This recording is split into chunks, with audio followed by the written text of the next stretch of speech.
Hi, everyone. My name is Adam Chilton. I'm an assistant professor here at the law school, and I primarily do research on how we can use empirical methods to understand the effectiveness of international law. Now, the topic for today's talk is how, despite efforts by myself and others to try to use empirical methods to study the effectiveness of international law, we essentially know nothing about it. And to try to explain why it is that we know nothing about it, and how maybe experiments can at least help to start to change that. Now, before I go on, as I was putting this talk together, I increasingly felt self-conscious about the fact that I'd be standing in the house that Ronald Coase, Frank Easterbrook, Richard Epstein, Richard Posner, Eric Posner, and others built, and labeling this one of Chicago's best ideas. That seems a little arrogant, so I'm going to scratch that and instead take a line from Jack Donaghy in 30 Rock and simply say, this numbers among Chicago's ideas. Now, I'm an empiricist, and I believe that we should start by looking at data. So it's worth talking about some numbers. And the number that inspired me when I started graduate school and started law school, and that I spent my most time thinking about, was this: 62 million. Now, 62 million is the number of civilians that were killed during conflict over the last 100 years. Think about that for a second. It's just a staggeringly huge number of innocent civilians that died in World War I, World War II, Korea, Vietnam, the Iraq-Iran War, in the Congo, and a huge number of conflicts that for over 100 years people continually suffered and then died despite being innocent civilians that should have been exempt from the conflict. Now, as a student of international law, the question that I'm interested in is how we might be able to use law to solve this problem. That is, are there ways that we can regulate conflict to make it so that these civilian death totals will go down and decrease? That is, we may never be able to eliminate the casualties of war, but hopefully law can help us to reduce them.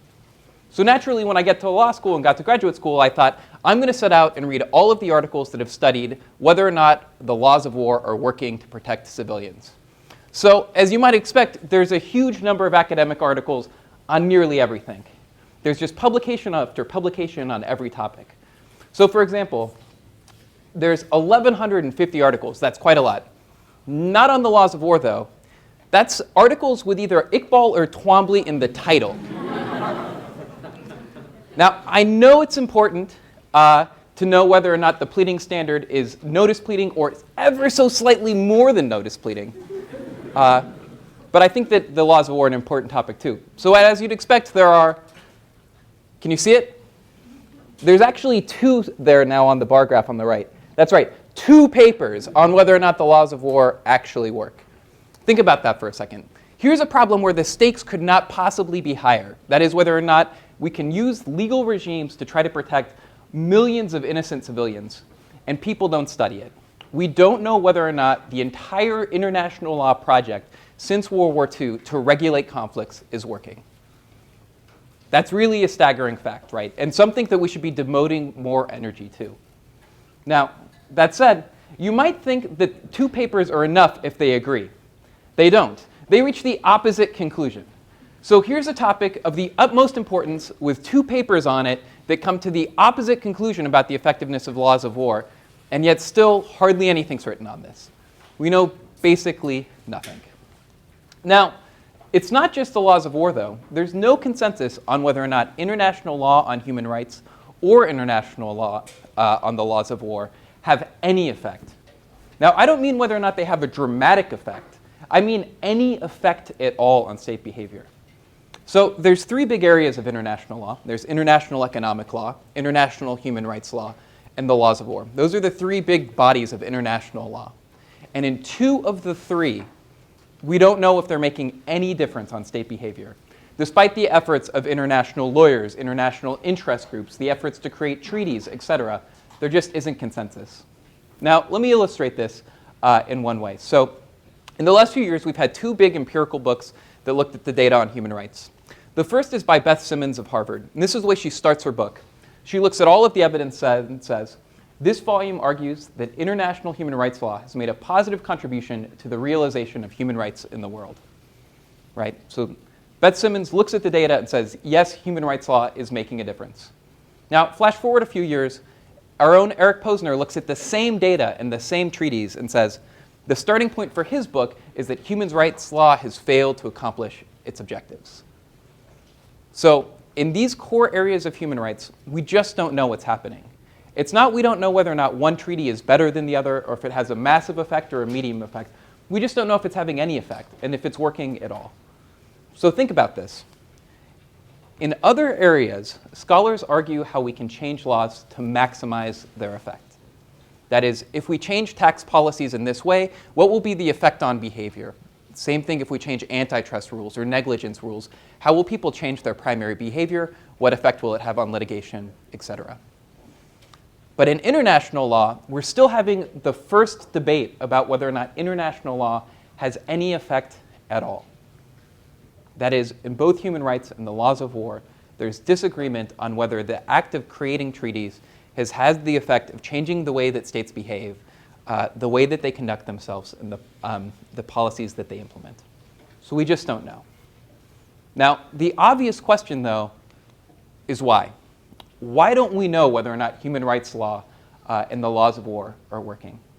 Now, the first and probably most promising answer to most people is that myself and others working in this area are either lazy, stupid, or a combination of the both. All right? Now, that's certainly possible, and I'm admittedly biased, but I would suggest that that's not exactly what's going on. Instead, what we have is just an incredibly deep, intractable question that's very, very difficult to solve with observational research methods. That is, we take the data as it exists in the world, and when we look at it, it's tough to try to tease out causality. That is, whether or not the act of signing treaties or passing new laws, what's changing behavior. So the idea that I've been working on for the last few years is to try to think about what are the exact reasons that we don't know, try to identify them, isolate them, and explain them, and then by explaining those reasons, we can start to solve the problem. So when you have a problem with causal inference, which is exactly what this is, the best thing to do is to think about it like an experimentalist. Now, the idea is, even if you can't run an experiment because it's too expensive, too complicated, or unethical to do, if you think about the question that you're trying to answer as an experiment, it can highlight flaws in the problem. That is, it can isolate what it is that you need to know and why you don't know it. So in this case, let's think about international law like an experiment. And when you have an experiment, what you need to know is what's the specific treatment that you're interested in? That is, are you administering a drug for the first time? Are you trying to get people to study for a certain way for a test? Whatever it is, right? You have a specific treatment that you're interested in. You give it out to some people and then not others, and you try to measure its effectiveness. Now, what we need to do is think about international law and the problem of causality that we have in studying it in the same way.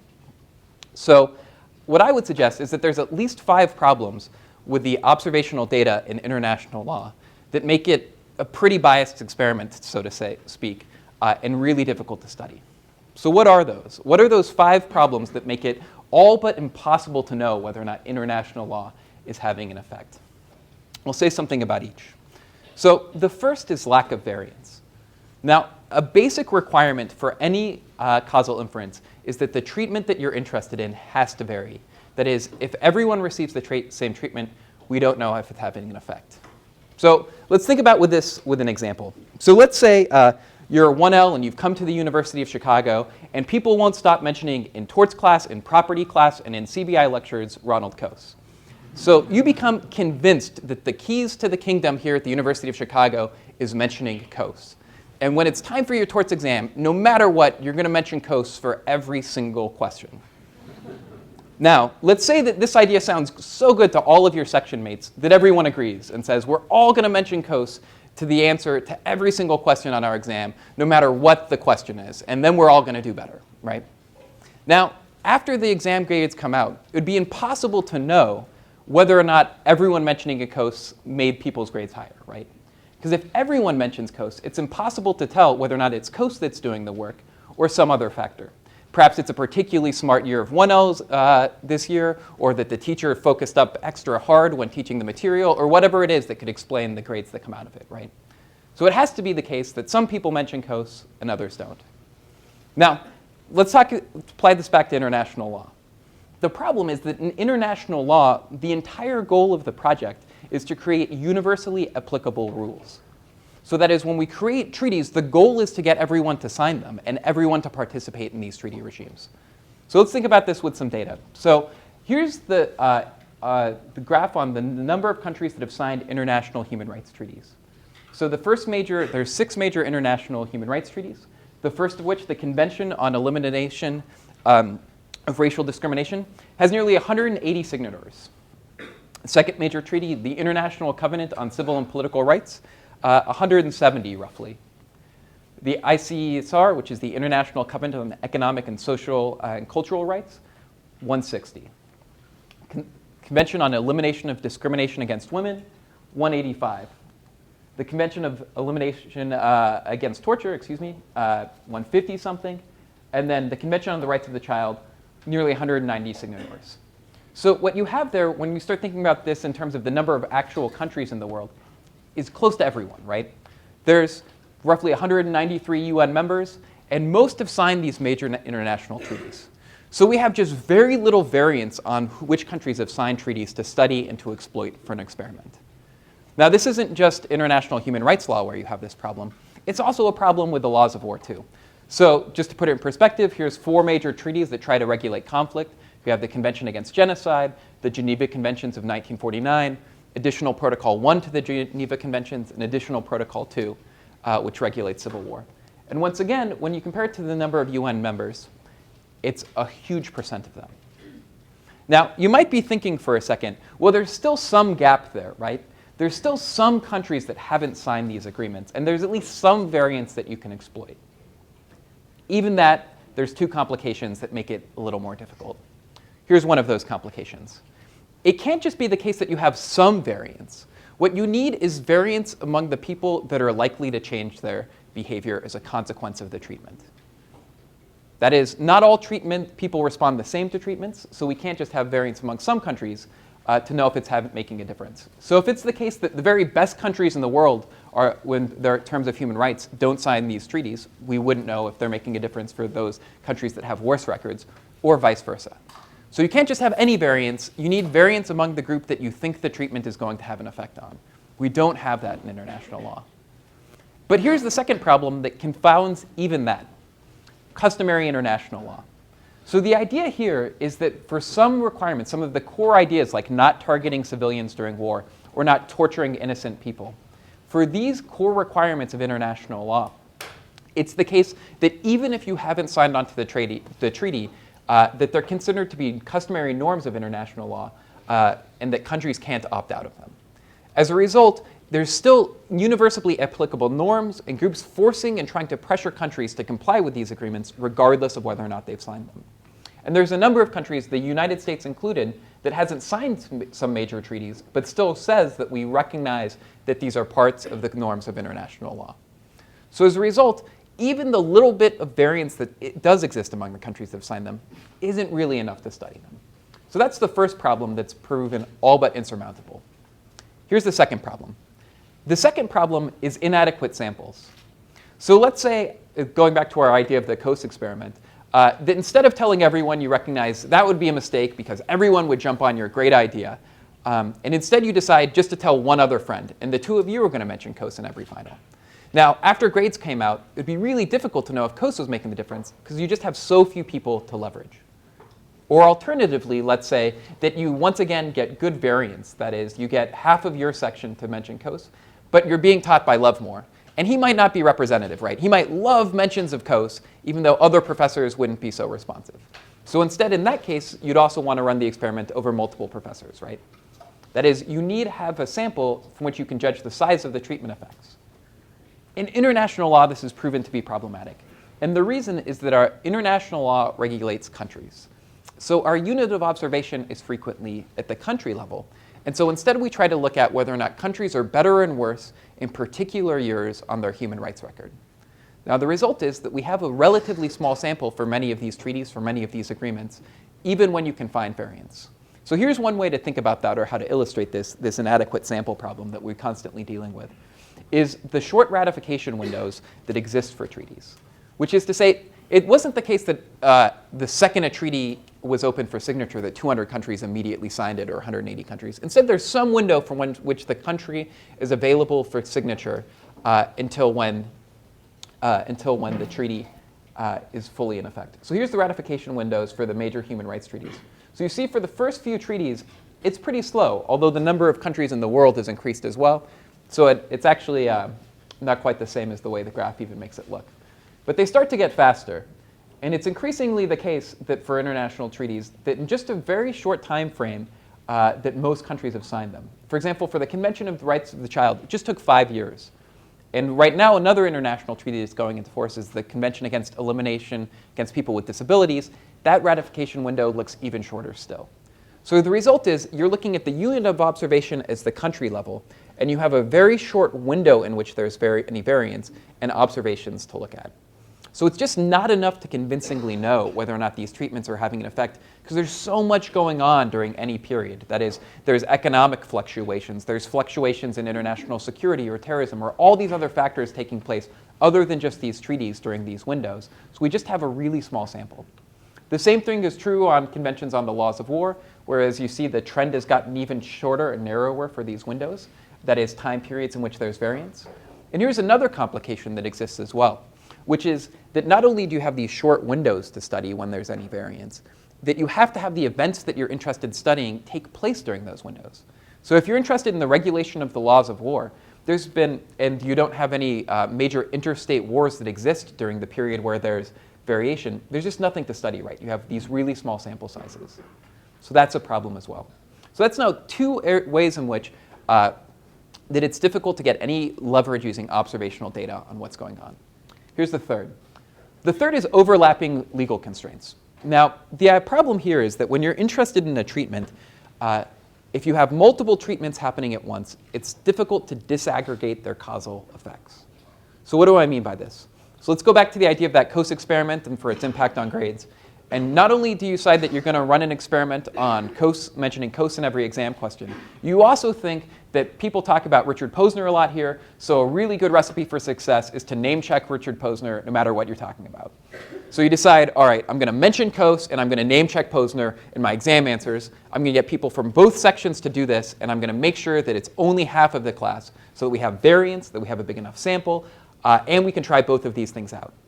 Now the problem is if you're trying both of these experiments at once, and both sets of people are both mentioning Coase and Posner, you could never tell the difference for what's doing the work, right? It might be that people love Coase and hate Posner, so you result in no treatment effects at all, or people love Posner more than Coase, et cetera, and you just wouldn't know the difference. Now, in international law, this is a problem as well. And the reason it's a problem is that countries have come up with a lot of overlapping legal obligations. That is, some of the same prohibitions exist in multiple treaties, and so those different treaty regimes all regulate the same conduct. But additionally, there's been huge pressure to countries to take international legal principles about human rights and the laws of war and incorporate them into their domestic law. Here's just one illustration of this phenomenon. So here's the number of countries that have ratified the Convention Against Torture. So we have nearly 160 countries that have ratified the Convention Against Torture and have signed an international treaty pledging that they won't torture their citizens under any circumstances. Here's the number of countries with a constitutional prohibition against torture. It's nearly identical. So even if you think that this treaty is doing an effect, if you were to run a study where the treatment was ratification of the Convention Against Torture, and the outcome that you're interested in is rates of torture, the problem that you have is that it could be constitutional law that's doing all of the work, right? And if that were the case, we wouldn't know if whether or not the treaty regime is making a difference at all, because there's no way to tell what's the difference between these two things. Now, this happens time and time again, where there's constitutional protections for freedom of religion and an international treaty that the same countries have ratified on freedom of religion. Or it's the case where countries pass two different treaty regimes doing the same thing. And the result is we end up with this web of overlapping legal restraints and constraints that make it difficult to isolate the effect of any one treatment. So we don't know if it's one treaty regime, one set of rights, et cetera, that's making the difference. So that's the third problem. Here's the fourth. The fourth is inadequate dependent variables. So let's say once again that you're running your experiment on whether or not mentioning Coase leads to higher grades. You're doing it in both sections. You're only having half of the class do it. So you're doing everything right, and you forgot about that crazy name-checking Posner idea. So you're doing everything right. But then you run into the problem that people might not want to reveal their grades. So instead you say, well, we can't know what everyone's grades are for torts. So instead what we'll do is we'll come up with some proxy. We'll come up with some way to measure grades and see who does well. So you might think that a proxy for 1L grades is who's crying on the day that grades come out. Right? So you're going to go around and count up which of your friends have a red face or you see tears on. Or maybe people check their grades at home, so that's not going to work. So you decide, all right, people aren't going to go to bar review the week that grades come out if they're feeling down because they won't want to be in public. So I'm going to count up who's at bar review as a proxy for who got good grades, right? Now, obviously, these are potentially biased measures, right? Some people just love to cry or are more prone to cry. And even if they got amazing grades, they have all 180s, they think, I wanted 182, right? And so that could be a problem. Or it could be the case that people show up at bar review to drink away their sorrows. So maybe that measure is biased. So you just really don't know. The problem is that we have this in human rights as well. For both human rights and laws of war, in many cases, it's the countries with the better records that are more open to self-reporting, that are more willing to have investigative reports taking place to see whether or not torture is taking place. And as a result, the data is pretty biased. We don't have objective measures of human rights performances as in the way that we would need to study this. This even gets more complicated by the fact that even if you can find one piece of data where we have good evidence on, let's say we don't have good evidence on torture rates, we don't have good evidence on targeting civilians, we don't even have good evidence on freedom of civilians, but maybe we have good evidence on jailing journalists because journalists report it. And so we have some count that takes place of the number of journalists that are jailed. The issue that exists is that the number of rights protected in treaties is huge. So here's an example. This is the number of different specific rights that are protected in the various major international human rights treaties. What you can see is they don't protect one thing, they protect a dozen things, or 24 things, or in the case of the ICCPR, nearly 60 things, right? And so the idea is, even if for the ICCPR you can measure freedom of journalists, you might not be able to measure the right to vote, or some other fundamental political right. And the idea is, so what we can't know is whether or not these rights treaties are making a difference in one case and not the other. Because we're running an experiment, so to speak, that is, do these treaties make a difference, where we can't measure all of the dependent variables that we're interested in. And even when we can find one dependent variable, that is, that you find a data set on human rights practices around the world, they're frequently just hopelessly biased because the reporting standards are different, reporting standards have changed over time, different countries are more open about their failures than others, and so we just don't have a consistent way to measure these things. So now it's the case that we have an experiment with no variance, a small sample size, overlapping constraints, and no dependent variables, right? It's not looking good. But it gets even worse, because here's the biggest problem still. The biggest problem still is selection bias. So what do I mean by that? So selection bias exists when the administration of a treatment is systematically related to the dependent variable of interest.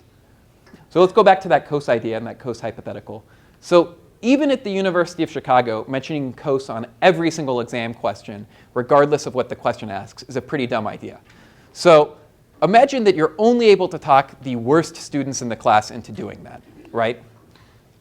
Then you'd have a problem if it turned out that those students did worse on the exam because they might have been the people most likely to do poorly on the exam. So this is selection bias, right? The people that get the treatment have a systematic relationship to the likely outcome. The problem in international law is just immense. Now, it's really difficult to illustrate exactly why this is with a simple graph. But the problem is this. The problem is that countries voluntarily sign on to international agreements. And their likelihood of signing those agreements is systematically related to their likely human rights practices. So it might be the case that some countries sign on to the treaties because they already have great human rights practices, that is Norway or Sweden or Northern Europe, and they think, of course I'll sign the Convention against eliminating discrimination against women. We already treat women fabulously here. There's no reason not to sign it. So in that case, countries that are selecting in are doing so because of the likely values of their dependent variable.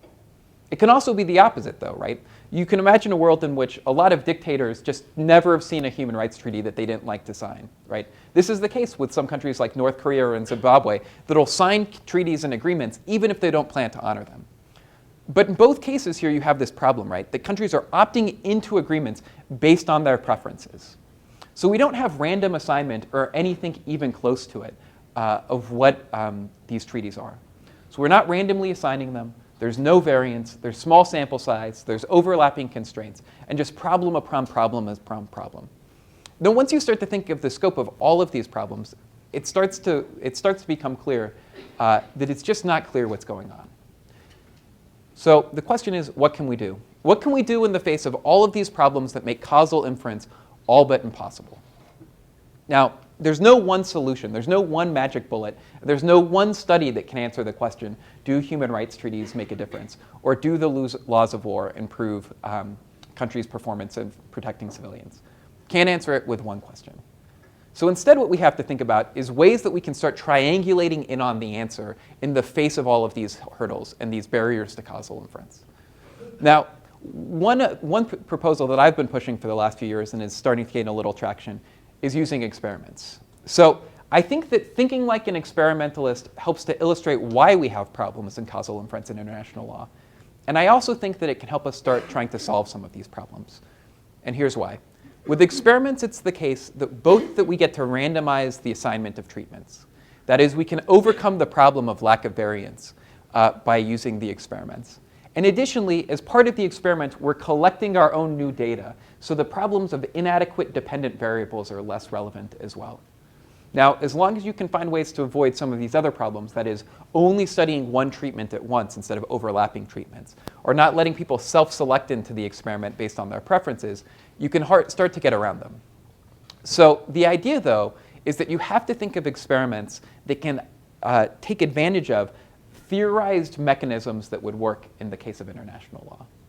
So let's talk about why people think that international law might make a difference in the context of human rights. So in the context of human rights, the story goes something like this. So we have state A and state B, and we have some international agreement. So countries decide that they're going to sign on to that international agreement.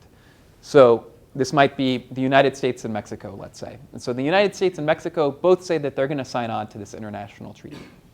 Now, the question then is how the act of signing that treaty actually leads to changes in state behavior. Now, for most international agreements, the story goes something like this. The first is that the international agreement, either through an international institution or some mechanism that it has leverage, can apply direct pressure on the state to change its behavior to comply with the agreement. The second mechanism is reciprocity between the countries. So if state A and state B both sign on to be part of the World Trade Organization, and as part of that they're supposed to lower their tariff rates, if state B doesn't lower its tariff rate, both the WTO applies pressure to try to get things to change, but also state B can raise its tariff rates in response. And through this reciprocity mechanism, it's the case that you can pressure states into changing their behavior based on the fact that they've signed a previous agreement. Now, this is the normal story that exists in the case of international agreements. But it's not the story that exists in the case of human rights law. Here's why. So for human rights agreements, things are different because the nature of the institutions are different, first off. So human rights organizations have essentially no budget, and no oversight mechanisms, and no mechanisms of coercion. I recently read the New York Times reported that the UN Committee on Human Rights has a lower budget than what Switzerland spends in chocolate in a single year, right? And they're supposed to monitor the entire world. So it's really unlikely that they're able to do it on their own. They have no coercive mechanisms. So this mechanism is just entirely ineffective and is gone, right? So it's unlikely that we'd expect that states to change their behavior because someone at the United Nations wrote a report, because that report is filed away and it's unclear what it would do. Now that said, you might still think it's the case that if state A is violating human rights, state B will do something about it.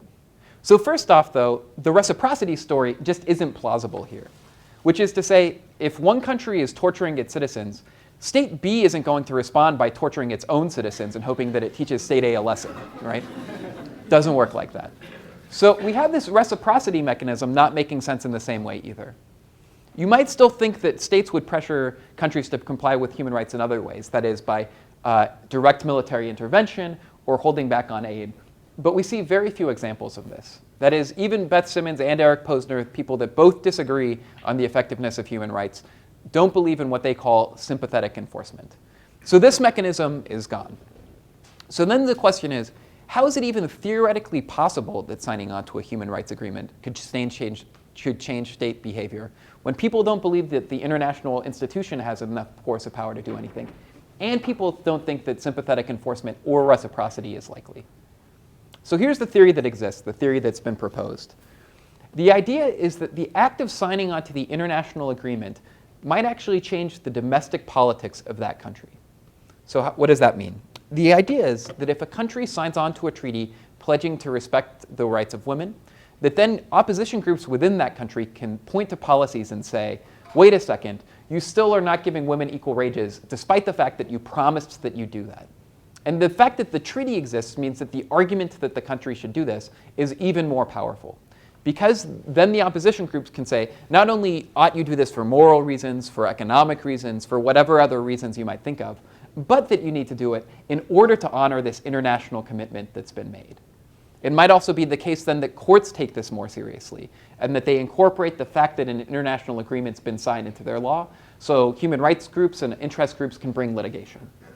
So the idea is there's these different mechanisms that exist that are internal to the country that the existence of a human rights treaty might change. So that's a theory, and a plausible theory for why human rights agreements might change state behavior that a number of international law scholars believe. Now, the problem is that directly studying it is all but impossible for the reasons that I previously told you. That is, that these countries opt into these agreements by their own choice. We don't actually measure their human rights practices in a meaningful and consistent way. We don't have good data. They've got a lot of different agreements, et cetera. So how is it that you could go about trying to test this idea that the existence of an agreement changes people's views just because it's an international commitment and that it's different than just appealing to morality or economics or some other source of authority when making the argument as political opposition? Now, experiments are one way that we can test that, right? And the idea is that you can run an experiment where you give people information, and what you vary is information about international law and see if their views are different. So I've been doing a number of experiments over the last few years, essentially on this idea. In the United States, working on some developing countries as well, with scholars at Princeton and Harvard and Germany, all trying to exploit this. But here's just one example, the most basic example that I have for you of an experiment trying to test something like this. The idea is this. You survey some large number of people, and you tell them a story that's entirely about domestic politics. That is, there's no way that there's a threat of external enforcement, or at least people think it's unlikely to be true. So here's the experiment in this case. It's about solitary confinement. So solitary confinement is something that's plausibly regulated by international treaties and something that the United States might be in violation of its international agreements on. Now, I say might because this is a contested subject among scholars of international law, but there's at least a colorable argument that this is a place in which the United States isn't living up to its international commitments. Now, the experiment goes like this. So people are told that the United States often subjects prisoners to solitary confinement for extended periods of time. These periods can last years. When in solitary confinement, prisoners are held in their cell for up to 23 hours a day and deprived of human contact. Then people are told an argument in favor of this. So supporters of the use of solitary confinement argue that its use is necessary to maintain prison discipline and ensure the safety of prisoners and guards alike. Then people are given an experimental treatment where they're given differing information that I'll explain in a second. Then people are told that there's a proposal to reform solitary confinement. That is, American lawmakers have been considering reforms that would eliminate the use of solitary confinement, except in extreme circumstances when keeping the prisoner in the general population would pose immediate safety risks. Then people are simply asked, do you approve, disapprove, or neither approve or disapprove of these reforms? Now, the key is the treatment, right? That is, what information people are given. So in this case, which, as I told you, is the most basic use case of this idea and this way of testing mechanisms of human rights compliance, is this. So one group is told no argument against solitary confinement at all. You've got a control group. The second group is given a placebo. That is, critics of the use of solitary confinement argue that it should be eliminated, except in the most extreme cases, because it violates the human rights of prisoners held in solitary confinement. Now, what you notice here is that there's an appeal to the concept of human rights without any direct appeal to a legal mechanism. That is, it's not a mention of a treaty or international law. Because if you live in a country that hasn't signed an agreement, it doesn't mean that you can't invoke the language of human rights when making your argument or doing your advocacy, right? The only thing that signing the treaty deprives you of is the fact that the country signed an agreement. That is, they've committed to something. So here's the international law treatment. So critics of the use of solitary confinement argue that it should be eliminated except in the most extreme cases because it violates international human rights treaties that the United States has signed. Now, you see that the difference between the placebo and the international law treatment are incredibly small. It's the same number of words, similar tone, both appeal to human rights. Except in one case, it's a general plea, and in another case, it's a plea to a specific international agreement.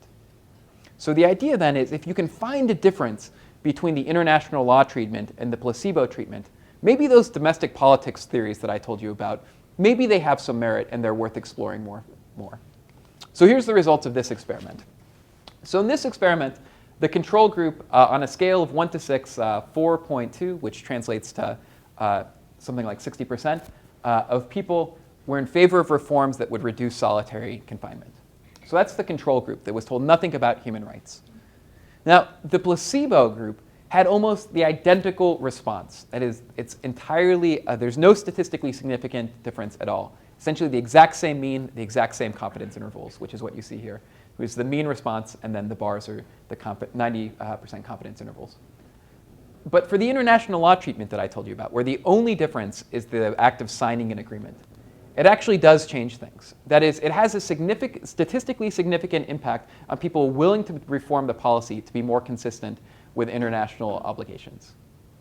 Now, this is obviously just one data point. This is one experiment. This is only testing people on one issue area, that is solitary confinement, on one period of time, and the respondents are adults in the United States. So it would be a mistake to conclude from this that international human rights treaties are working. But what it does tell you is that these mechanisms, the idea of appealing to domestic politics, might have some merit. And the way that you can continue to test this, in spite of the fact that we have no variance and no dependent variables, is to run similar experiments, both survey experiments and field experiments, in countries in the developing world and the developed world alike, that try to get at different human rights, different agreements, and see if it's the case that the existence of the agreement does change people's opinion. Now, if it's the case that you can find evidence that it actually does move people, that's evidence that the agreements might do something. It's not definitive proof, but at least starts to move in the right direction. And I think it's important we start to move in this direction because we're now 20 years into trying to study these problems with observational data, and we've made very little progress. So that's what I have for you today, is just to say we know very little about international law, but it's worth thinking about why, and also how we can start trying to change that. All right, thanks, and I look forward to your questions and comments.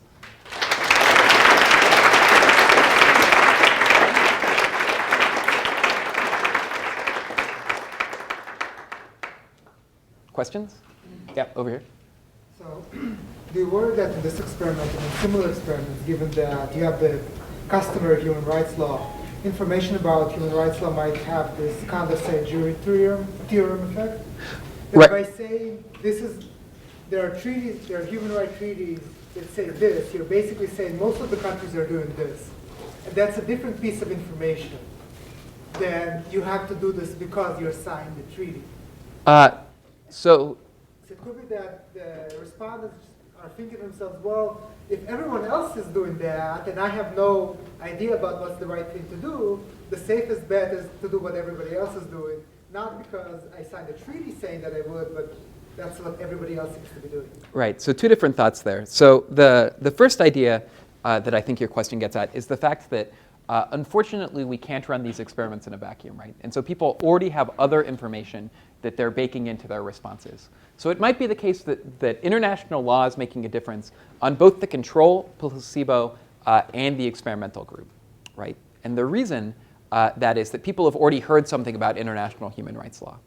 Now, although it's a problem because this biases the results, it biases the results towards zero. And the reason why is that essentially the null hypothesis is that these agreements aren't making any difference. And if it's the case that people in the control group already have the treatment information, essentially, it's even more difficult for the treatment to have an effect. So even though it's a problem that people have other information, makes the test more harder, not easier. So that's actually a helpful property. The second question, though, was why is it that people change their view? And is it the case that people change the view because of the existence of a commitment or because of the fact that the treaty signals something about what others do? Now, fortunately, this is actually something that we can test within experiments, this idea, what mechanism is doing the work. And in fact, this exact paper did have more questions that tested. And the way that you can test this is by asking subsequent follow-up questions, like, do you think that it's important that the United States lives up to its international commitments? Or do you think that other countries use similar policies towards solitary confinement? So you ask these subsequent questions that are all post-treatment, and you can measure the differences in responses, and then you can try to estimate by backing out which views people have changed. So in this case, it's exactly like what you suggested. So the data from this experiment suggested that the views that people had that changed was information about international standards. So people believed there's this existing international standard and the United States wasn't living up to it. It wasn't that they believed that just it was like sort of immoral to break a promise in all cases, but instead that they now learned that there's an international standard and the United States is lower than it. So I think it's possible that there's many different mechanisms that are doing the work, so to speak, but that experiments also can help us test exactly which those are. Other questions? Yeah, in the back. So the European Union has an enforcement mechanism whereby it finds or sends in some intervening party to force member states to follow European Union laws. Have you looked into the relationship between EU member states and the European Union in enforcing human rights obligations? Right, so there's a political scientist at Georgetown, Eric Voten, that focuses on whether or not the European Court of Human Rights or European law makes a difference on countries' behavior. And although the evidence is mixed, it does look like that Europe has the ability to use some of these coercive mechanisms, just like you suggested, to change behavior. Now, there isn't the corresponding evidence, though, that the International Court of Justice or the UN Committee on Human Rights has had the same effectiveness, I think for exactly that reason. That is, Europe's able to tie some of its human rights standards to the ability to enter into the EU, to have certain rights within the EU, to fines, et cetera. So it is, I think people think that, it's not that you can't use legal mechanisms to improve human rights. It's just that you might not be able to when they're international and treaties without these mechanisms that drive compliance. Other questions? Yeah, right here. So, I mean, and you talked about this, but human rights covers a broad range of rights: economic, social, cultural. And so I was wondering if you focus your look at specific rights. So, for example, if you were looking at CEDAW, and you, as a measure of the effectiveness of CEDAW, you were to look at something like participation rates of women in elections. So, I mean, I guess my question is, like, if you narrow the focus down, does it become easier to look at the effectiveness of like certain international treaties, or does it not make a difference? Right. So this is the move that that empirical researchers make, which is you take an agreement exactly like CEDAW, and then you find some specific variable that's easier to measure. So people have used infant mortality rates or the relative literacy rates between men and women, which we have relatively good data on, or life expectancy rates between men and women, number of elected officials in parliament that are women, the number of women that vote in elections, right? So these things that other organizations collect data on and then use that to study the effectiveness of CEDAW. Two issues with that. So first, you still have all of these other problems that exist. The fact that everyone sides CEDAW, and that it's this international agreement that exists with very little variance, and that almost all countries with good human rights records towards women have signed it as well. So you have that problem that makes it difficult to study the effectiveness. But also, all of these measures are getting better. That is, women are voting more, they're living longer, infant mortality is going down, and it's difficult to know whether or not it's the rise of treaties in the post-war period, or just the general increase in GDP per capita, or some other sense in which the rights of women are being respected more because of discourse, because of changing norms, economic changes, communications, whatever it is, right? We can imagine a lot of factors that are doing it. So that's why it's tough to tease it out there. The second thing I'd say there in response to that is, can we just focus in on one specific right? Is that Eric Posner, one of our professors here, has this pretty interesting theory where he says that we have what he calls hypertrophy in the human rights regime, which the idea is that countries have limited enforcement resources, especially the kind of countries that we're hoping will improve their human rights record. So they can't do everything at once. But what's happened is that we've layered on and on and on to the amount of rights that we're asking them to respect. So for example, the major international treaties that we discussed include everything from the right not to be tortured to the right to leisure, right? So that's a huge range of activities that these treaties are trying to say that countries all have to provide. And so his argument is when you have these trade-offs, what happens is it might be that one right gets better because of a treaty, but instead the country in exchange gets worse on some other scores because they don't have the enforcement capacities to protect everything at once. So the issue and part of the problem that's existed in this debate is people will find one measure to which the ratification of treaties correlates to better human rights practices. But then the obvious response is you found one measure in which CEDAW worked, and there's another measure in which CEDAW doesn't, so we end up not really knowing what the final score is. And this is made even worse from the fact that it's what's called multiple hypothesis testing. So the idea there is that if you have some treatment that you're interested in, and you can measure just an unlimited number of potential outcomes, sooner or later you're going to find an outcome where there's a statistically significant difference, right? So if you're able to look at infant mortality, the rights of women to vote, et cetera, one of those is going to correlate with the treaty ratification. But it doesn't necessarily tell us that it was anything more than data mining. So the problem is the way that we've studied this is by getting more specific, but getting more specific also has inherent problems as well. So it's trade-off at best. In the very back. Okay, so in using your experimentalist approach, do you think you'll see a trend where countries who have like a weak rule of law will not really see the effect of international law or respect those treaties? Do you expect to see that trend, or do you think this is a bias that will actually affect your work? Right. So I think it's the case that we can expect international human rights agreements to have no effect on two groups of states, which is I think that there's no reason to expect that they have an effect on the very best states, so to speak, that is, stable democracies, because the contents of the agreements are written to correspond to existing rights practices in Northern Europe and Western Europe and the United States, Canada, et cetera, right? And so there's no reason to think that treaties make a difference there. In countries with really terrible rule of law and dictators, I don't think that anyone studying the subject thinks that the treaties will make a difference there either, because whether or not there's a convention against torture isn't going to change the behavior of sort of the most brutal dictators. So instead, scholars think that there might be they might have an effect on, or they're most likely to have an effect, I should say, on countries that are you would call transitioning democracies, or this middle group of states. People define it in slightly different ways. But they're countries that are trying to improve their human rights practices, trying to improve their rule of law. The difficulty, though, are that these are some of the same countries that are difficult and expensive to run experiments on. So this is what we've been increasingly trying to work on, and we have some experiments in the field now. So what I do think is that in countries with no rule of law, probably won't make a difference, but in countries with improving rule of law, think Eastern Europe or Central America, that it might make a difference there. Yeah, James. So I've got a question about how you might, or a different explanation that would run contrary to the plausible story that you told us about domestic politics. Sure. So there are some countries that are described as having kind of liberal autocrats, but Right. more maybe conservative populations or populations that would be less inclined to respect human rights. In those situations, and I guess just in situations that aren't that democratically responsive to begin with, do you have any other ideas for experiments? Because it would seem like polling the populations there, if it's not democratically responsive, wouldn't tell you a whole lot about that story. Right.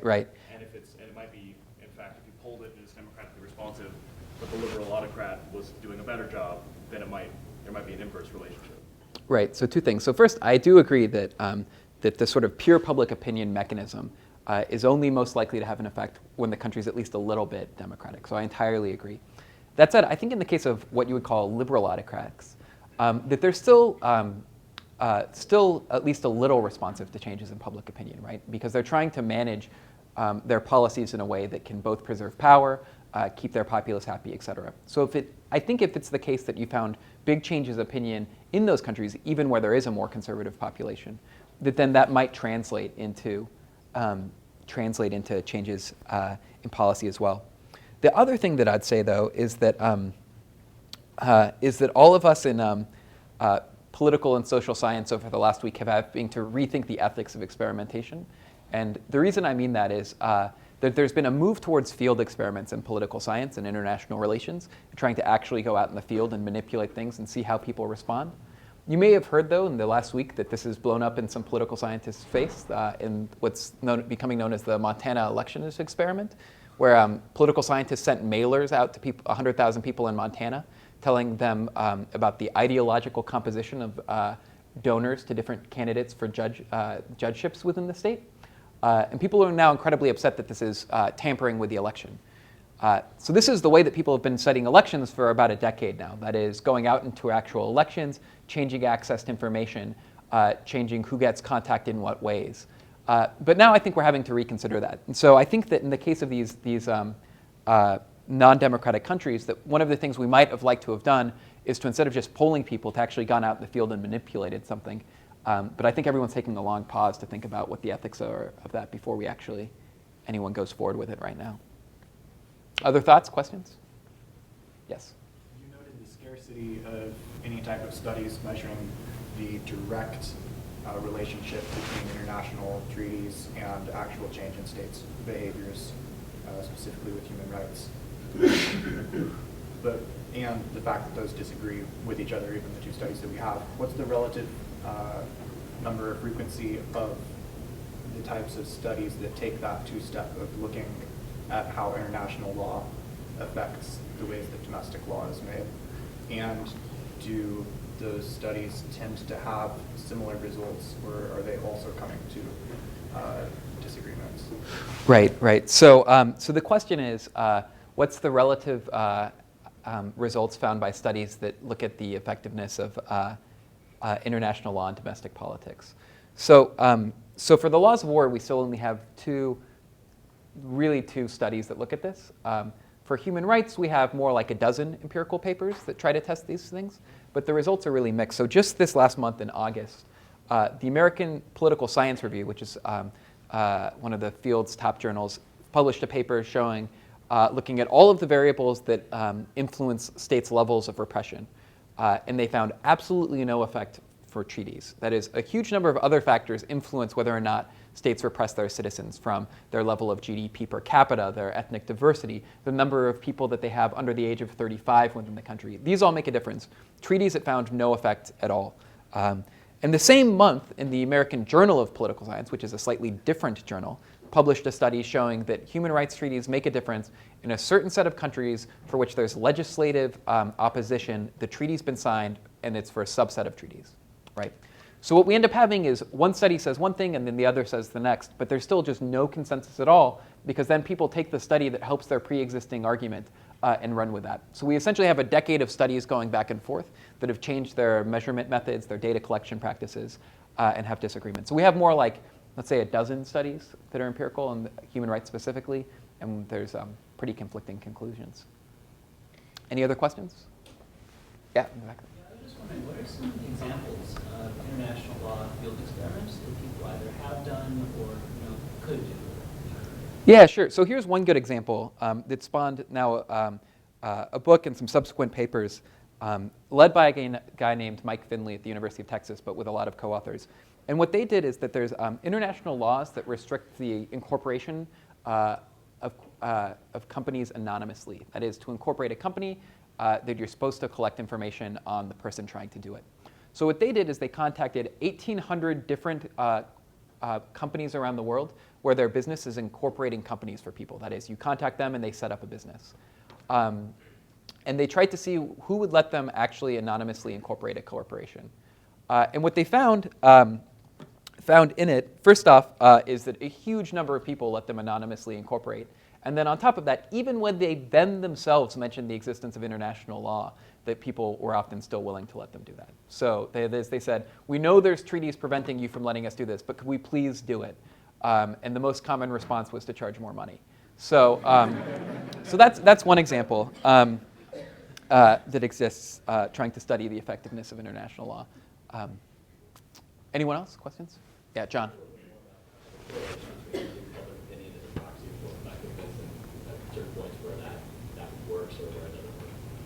Sure. So, so there's an issue that exists. So the question is, when can public opinion be a good proxy for effectiveness?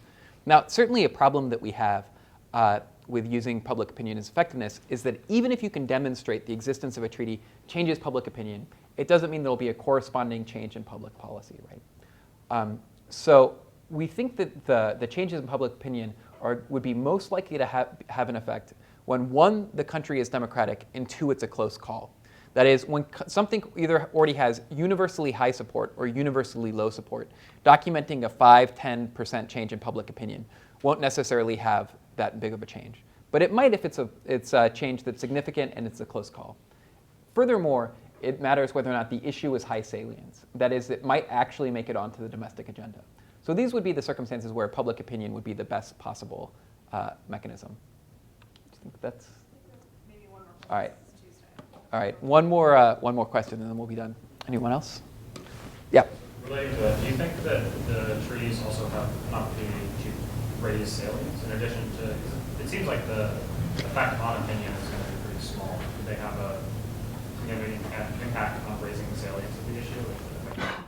Yeah, I think so. And I think that there's some good case studies that people have done with qualitative work where they've shown that the fact that something becomes a treaty, it can then place that issue on the domestic agenda. So one example was Japan with the CETA, the Treaty on Eliminating Discrimination Against Women. So it was the case that Japan had in place a number of policies that explicitly created things like two-tracked careers for women at companies, et cetera. And so after CETA came up for signature, Japan, supposedly at least according to this research, had this big internal debate saying, well, we don't want to be one of the countries that doesn't sign on to CETA, and it's important to us that people know that Japan's a country that's committed to being progressive on human rights. And because of this, it, at least supposedly, created a big national debate. And so part of the argument that advocates for human rights agreements say is that it creates what they call an exogenous shock to the domestic agenda. That is, people might not have been talking about women's rights in Japan in 1986, but all of a sudden it's on the conversation. And you might think the same thing with elimination of conventions against torture or the rights of children, et cetera, that it forces countries to reconsider this. So that's at least part of the argument that human rights advocates make. All right, well, I think we're about done now and that lunch is over, but thank you all so much for coming and for taking the time to be here.